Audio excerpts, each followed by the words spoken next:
Once upon a time, in the heart of a sprawling oak forest, nestled between towering mountains and a winding, crystal-clear river, there lived a squirrel named Sammy. Sammy was a fine-looking squirrel, with a thick, bushy tail and fur that shimmered in shades of deep red and chestnut brown. He was known across the forest for his quickness, cleverness, and, most famously, his selfishness. Now, Sammy's selfishness wasn't something that appeared out of nowhere. From a young age, Sammy had learned to be resourceful. His parents, who had lived through long, harsh winters, always taught him the importance of being prepared. "Gather as much as you can while the days are warm and sunny," they would say. "Winter can be cruel, and food can be scarce." Sammy had taken their advice to heart, and as he grew older, he became a master at finding and storing food. His nest, high up in the tallest oak tree in the forest, was always overflowing with acorns, berries, seeds, and nuts, more than he could ever eat. But while Sammy was excellent at preparing for himself, he never once thought of helping others. Whenever his friends asked for help, Sammy's first instinct was to hoard even more food, fearing he might run out one day.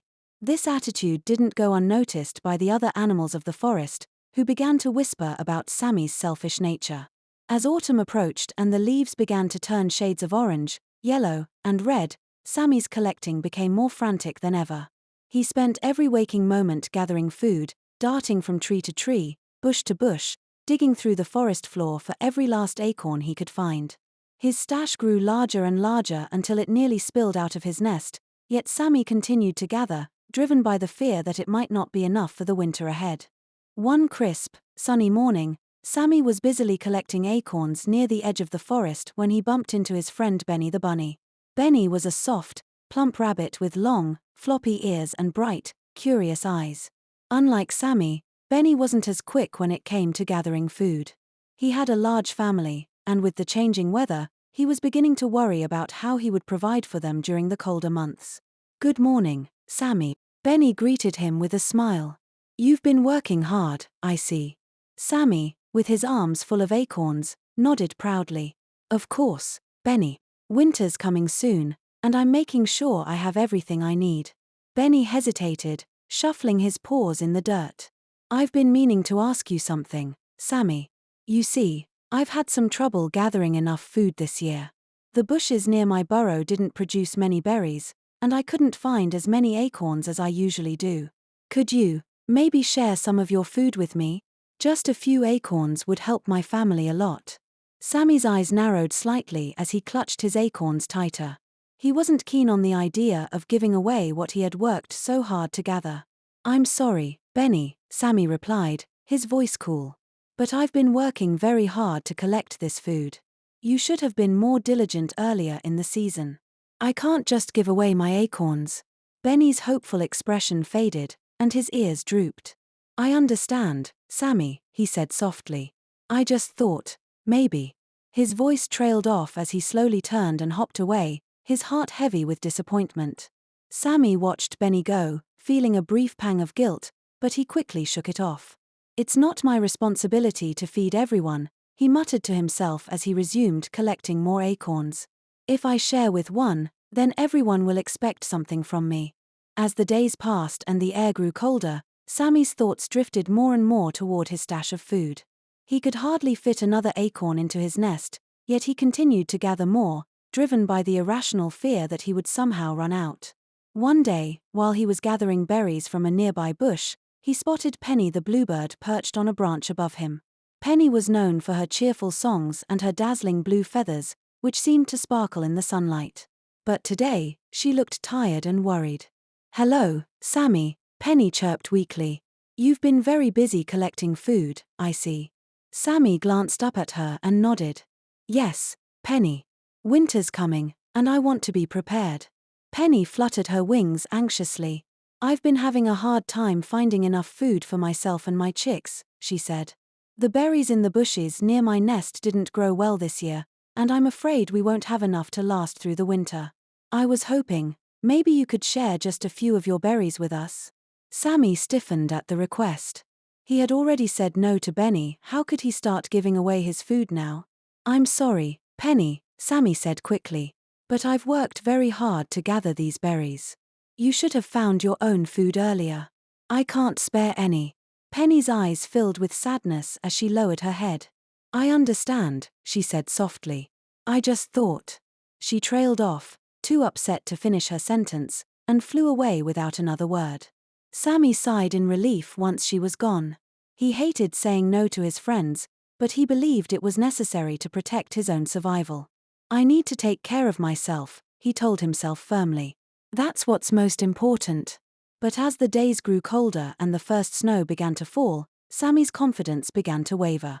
He spent more and more time in his nest, surrounded by his massive stockpile of food, but something didn't feel right.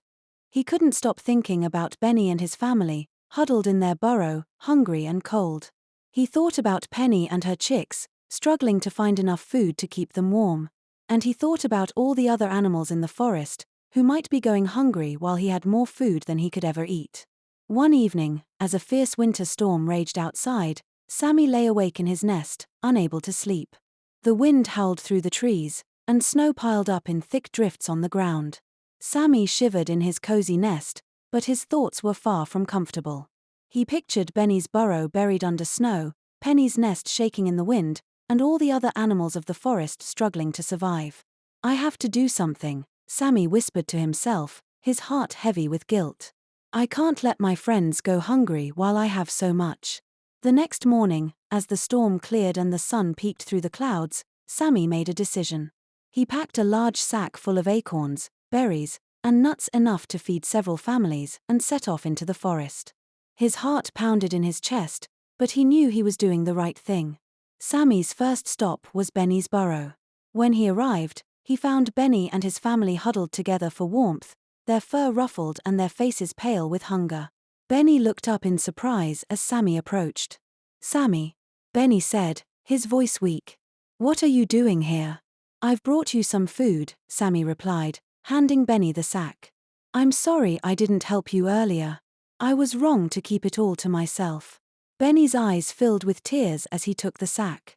Thank you, Sammy, he said, his voice trembling with gratitude. You don't know how much this means to us. Sammy smiled, feeling a warmth in his heart that he hadn't felt in a long time. I'm glad I could help, he said.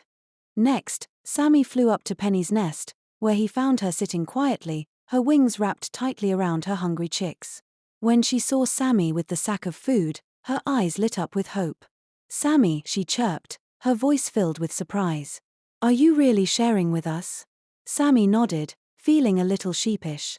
I should have done this sooner, Penny. I'm sorry for being selfish. Penny's eyes sparkled with gratitude as she took the food. Thank you, Sammy. You've made all the difference for us. Over the next few days, Sammy continued to share his food with the other animals of the forest. He visited the foxes, the deer, the mice, and even the bears, making sure everyone had enough to eat. The forest, once filled with whispers about Sammy's selfishness, was now alive with stories of his kindness and generosity. As winter wore on, the animals came together to support one another, sharing what they had and helping those in need. And when spring finally arrived, the forest burst into life once more. Flowers bloomed, the trees budded with fresh green leaves, and the animals celebrated the end of the cold season with a grand feast. At the center of the feast sat Sammy, surrounded by his friends. He no longer felt the need to hoard food or keep everything to himself. Instead, he felt a deep sense of connection and joy, knowing that he had helped his friends survive the winter. From that day on, Sammy was no longer known as the selfish squirrel. Instead, he was known as Sammy the generous, the squirrel who had learned the joy of sharing and the warmth of true friendship. And so, the lesson spread far and wide. When we share what we have, we not only help others, but we create a world where everyone thrives together. Moral of the story: sharing with others brings joy, builds strong friendships, and helps create a kinder, more connected world for everyone.